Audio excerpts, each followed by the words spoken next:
Good afternoon, everyone. Now, few university addresses would be complete without the use of a way too tired cliche. Now, the cliche in question that I would like to examine with you all today is, your undergraduate degree will be the time of your life. It is certainly a statement, an idea that you've been bombarded with every second of every day since you arrived here in Victoria, and probably before that point.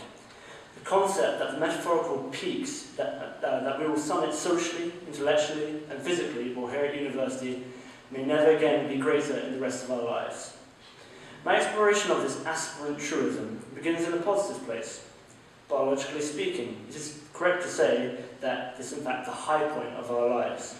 Our ability to produce muscle mass, our metabolic power, our quality of hearing, all these things peak during our 20s. Furthermore, a 2014 study, just from April, found that the human brain hits its maximum potential at the age of 24. After that, it's forever downhill.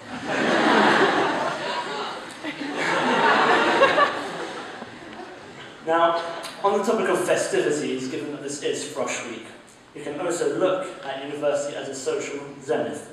Chances are you've achieved a newfound freedom away from home and family, and you are living in the largest and most diverse city in all of Canada.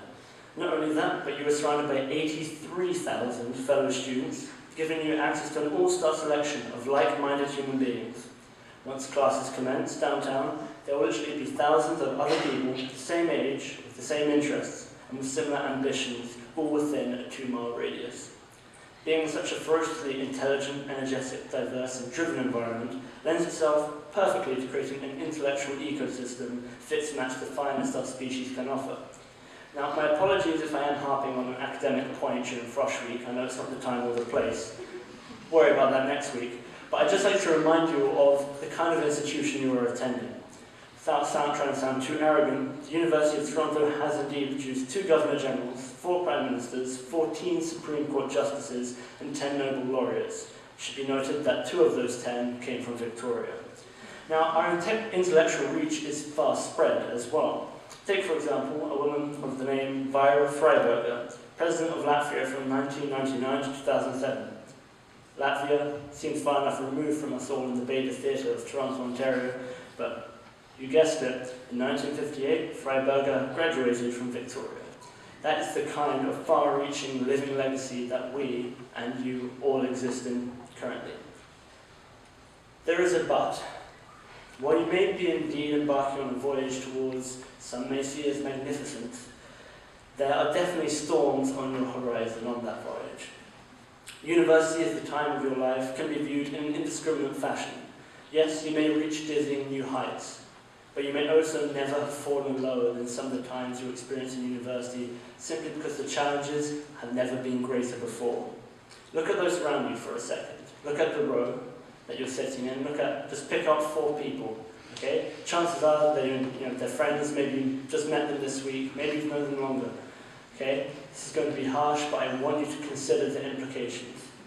1 in 4 Canadian students are expected to experience some form of mental health problem during their degree.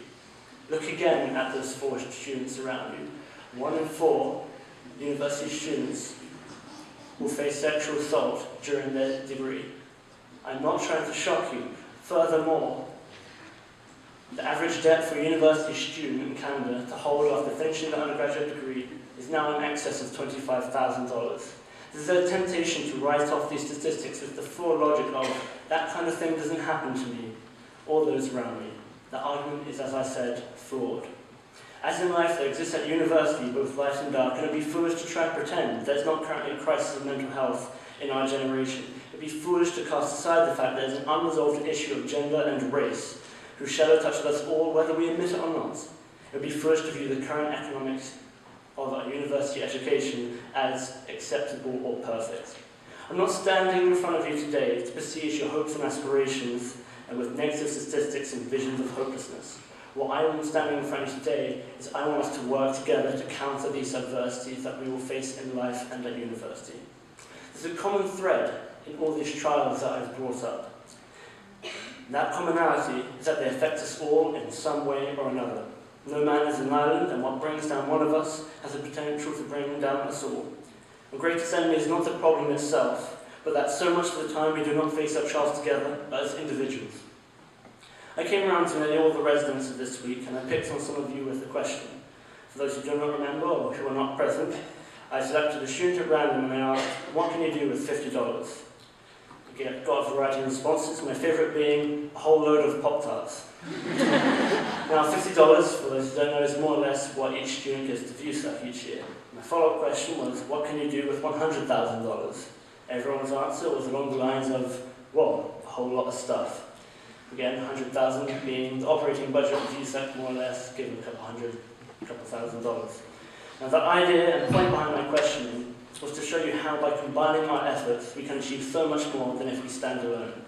Now what is true with capital also holds true for the achievements of the human spirit. If you're weighed down by the heaviness of a crisis, no matter how large or how small that crisis may be, 2 minds can bear the weight better than 1. 2 minds can problem solve better than 1.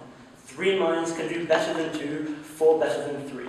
If all 600 to 700 of you are united in sharing each other's troubles, fighting each other's fights, and watching your fellows' backs, then the rate of your success should rise dramatically. Every sadness fought by friends brings more happiness. Every exam study session you help with enriches your own knowledge and understanding. It is true that the bad things in life do not make the good things any less worthwhile or diminish their inherent goodness. However, why be satisfied to struggle individually through these next 4 years when you could be marching through them as a successful community? That is what Victoria represents to me.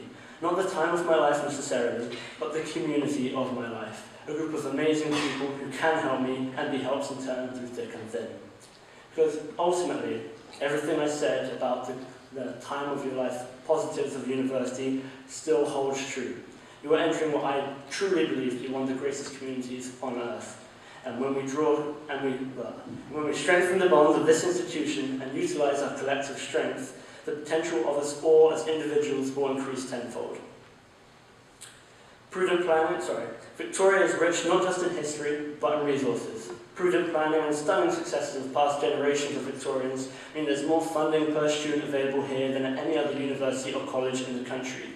You, our incoming student, as Professor Adrian had already said, our incoming students are already very academically accomplished and rounded in a variety of disciplines. You're coming into your physical and mental primes in a world-class environment. The stage is set, guys. You, the actors, are prepped and ready. All that remains to be seen is how fantastic a script you'll write for yourselves. So at this point, Victorians, that I issue you a challenge. No doubt you've entered university with a personal set of goals. Maybe you want to go to grad school, study medicine or law, make over $100,000 before you're 30. Maybe these targets are more short-term. You want to get a GPA above 3.5. Maybe get B or higher in every single class, win an election, make a sports team, or just get involved.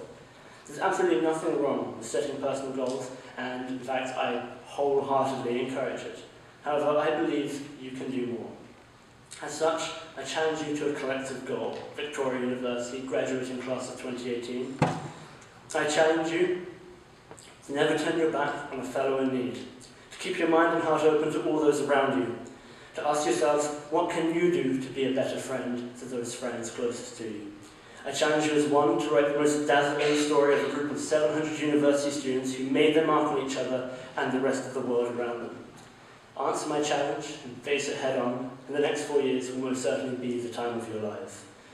My friends, I am excited, honoured, and privileged to be studying, working and living with you all this year. I wish you the very best in all you endeavour to achieve and will be standing by you every step of the way. Class of 2018, I welcome you to Victoria College.